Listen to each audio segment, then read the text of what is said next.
Assalamualaikum warahmatullahi wabarakatuh. Nama saya Nur Aziza dengan NIM 666219169 dari kelas 5 di Public Relation akan memaparkan tentang penyelesaian konflik lingkungan antara korporasi dengan masyarakat dalam penyelesaian kebakaran hutan di Kabupaten Indragiri Hilir. Mari kita bahas. Seperti yang kita ketahui ya, Indonesia adalah Indonesia yang lestari, asri, dan sangat-sangat ramah lingkungan. Tapi belakangan ini kita dengar berita-berita yang menyatakan bahwa Indonesia adalah negara yang terparah mengalami degradasi dan deforestasi lingkungan. Kenapa sih bisa terjadi dua hal itu? Salah satu penyebab utamanya, penyebab yang paling berpengaruh kepada dua hal tersebut adalah kebakaran hutan. Mengetahui tersebut, kita akan membahas satu studi kasus yang lebih spesifik, yaitu kebakaran di Kabupaten Indragiri Hilir yang bermula adanya 3 kebakaran yang terjadi secara terus-menerus, yang terjadi secara di waktu yang berdekatan di tahun yang sama. Kebayang nggak? Dalam setengah tahun terjadi 3 kebakaran besar yang melahap banyak sekali korban jiwa, banyak sekali rumah-rumah yang terbakar. Cekidot. Seperti yang saya bilang tadi, ada 3 kasus nih, 3 kasus kebakaran yang terjadi di Kabupaten Indragiri Hilir. Yang pertama adalah kasus yang terjadi pada tanggal 22 Februari, yang kedua pada tanggal 25 April, dan yang ketiga ada di tanggal 17 Mei, dan semuanya terjadi di tahun 2015, teman-teman. Bayangin, setengah tahun 3 kebakaran besar. Kebakaran pertama terjadi di Dusun Kampung Danau Simpang Kanan yang terjadi di Desa Simpang Gaung, Kecamatan Pelangiran pada tanggal 22 Februari 2015, dan kebakaran ini menyebabkan 90 rumah terbakar.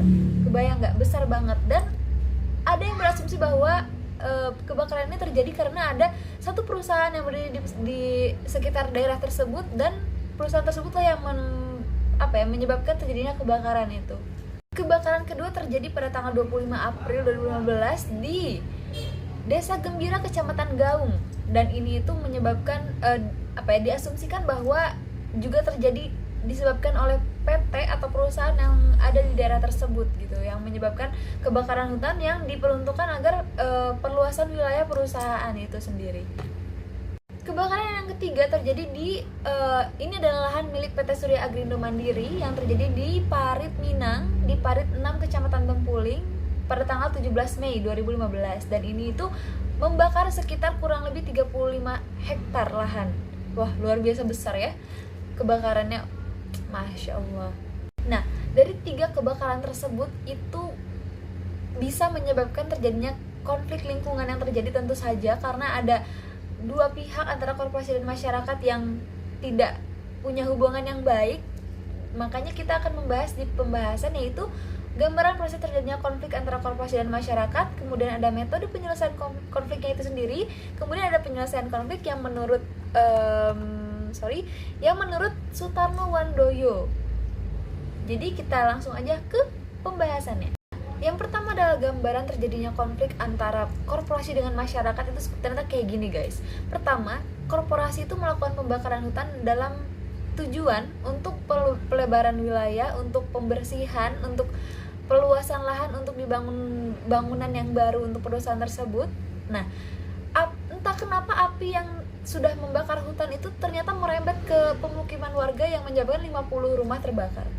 Nah, dari situlah pemadaman api itu susah dilakukan, dan mereka kayak bingung gitu, seperti bingung ini api terjadi datangnya dari mana gitu, tidak diketahui asalnya dari mana. Dan ternyata setelah diusut sedikit demi sedikit ternyata kebakaran terjadi karena PT ini yang melakukan pembakaran hutan hingga merembet ke pemukiman warga. Wah, tidak disangka-sangka ya teman-teman. Dan sedihnya lagi, negosiasi tidak berjalan dengan baik karena kebanyakan atau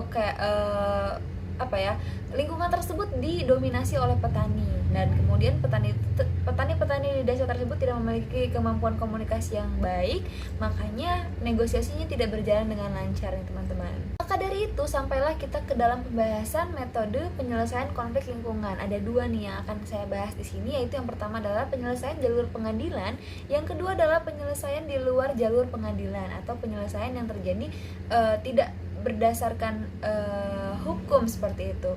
Apabila diselesaikan dengan penyelesaian jalur pengadilan, yaitu dari kedua belah pihak, atau seperti perwakilan dari masyarakat, perwakilan dari perusahaan dipertemukan berhadapan di ruang pengadilan untuk memecahkan masalah tersebut, masalah kedua pihak tersebut, sehingga ditemukan jalan keluar atau titik terang dari kedua pihak ya, yang win-win solution kalau bisa. Nah, kemudian ketika ada hukuman, bukan hukuman, maksudnya kayak ketentuan atau kayak kebijakan yang sudah diputuskan, apa yang harus dilakukan oleh masyarakat, apa yang harus dilakukan oleh perusahaan, maka itu akan langsung dilakukan untuk untuk mencapai kedamaian lagi gitu, untuk mencapai terselesaikannya konflik lingkungan ini, seperti itu. Sedangkan apabila diselesaikan dengan di luar jalur hukum atau jalur pengadilan, itu bisa dilaksanakan dengan arbitrase dan teknik-teknik yang lain, teknik-teknik penyelesaian konflik yang lain di luar jalur pengadilan, seperti itu. Contohnya arbitrase yang sudah saya sebutkan tadi ya teman-teman ya. Kemudian yang terakhir adalah penyelesaian konflik menurut Bapak Sutarno Wandoyo, yaitu adalah beliau merekomendasikan untuk melakukan mediasi, yaitu adalah satu orang yang netral dalam kedua belah pihak, seperti itu. Jadi untuk kelancaran penyelesaian konflik tersebut perlu adanya mediator atau melakukan proses mediasi, seperti itu teman-teman.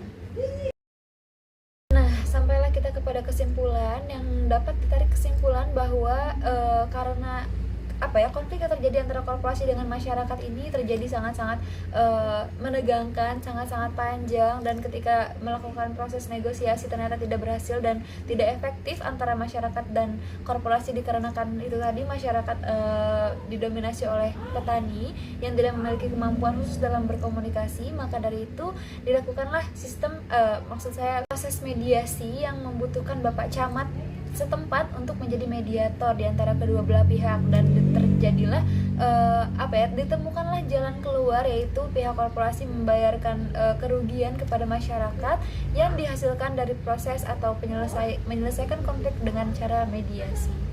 Sekian pemaparan materi atau pemaparan konflik yang terjadi di masyarakat di Kabupaten Indragiri Hilir yang dapat saya sampaikan.